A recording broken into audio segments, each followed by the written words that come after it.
जादू तैं डारे। हो गे हे मन बैहा कैसे जादू तैं डारे। आँखी में काजर जाके मीठ मीठ गोठ गोठिया के मोला रिझाए तैहा दीवाना बना के। मोला रिझाए तैहा दीवाना बना के। तिरछी तोर नजरिया कैसे जादू तैं डारे। हो गे हे मन बैहा कैसे जादू तैं डारे। आँखी में काजर जाके मीठ मीठ गोठ गोठिया के मोला रिझाए तैहा दीवाना बना के। मोला रिझाए तैहा दीवाना बना के।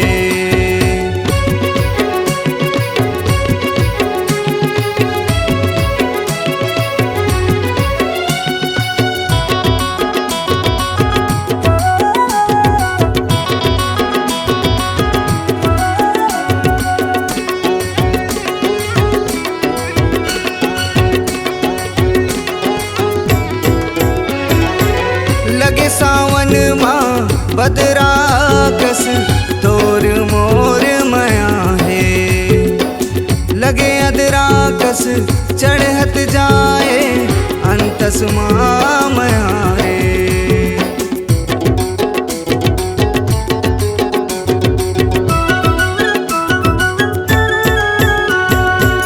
लगे सावन माँ बदरा कस तोर मोर मया है। लगे अदरा कस चढ़त जाए अंतस माया रे। पाँव के पैरीला बजा के कोयली कस गोठ गोठिया के मोला रिझाए तैहा दीवाना बना के। मोला रिझाए तैहा दीवाना बना के।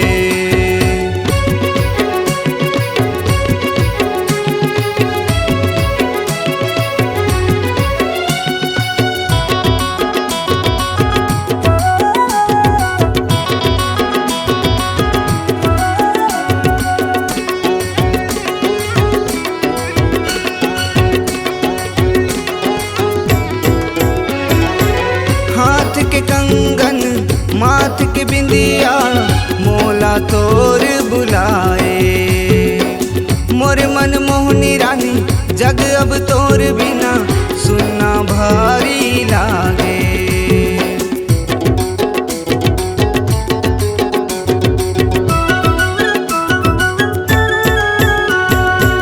हाथ के कंगन माथ के बिंदिया मोला तोर बुलाए। मोर मन मोहनी रानी जग अब तोर बिना सुनना भारी लागे। तैहा डौरत चले आबे दिन हा घलो पहागे। मोला रिझाए तैहा दीवाना बना के। मोला रिझाए तैहा दीवाना बना के।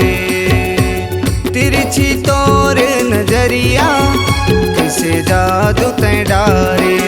हो गे हे मन बैहा कैसे जादू तैं डारे। आँखी में काजर जाके मीठ मीठ गोठ गोठिया के मोला रिझाए तैहा दीवाना बना के। मोला रिझाए तैहा दीवाना बना के। मोला रिझाए तैहा दीवाना बना के। मोला रिझाए तैहा दीवाना बना के। C-Log Digital Recording Studio, Cordoba.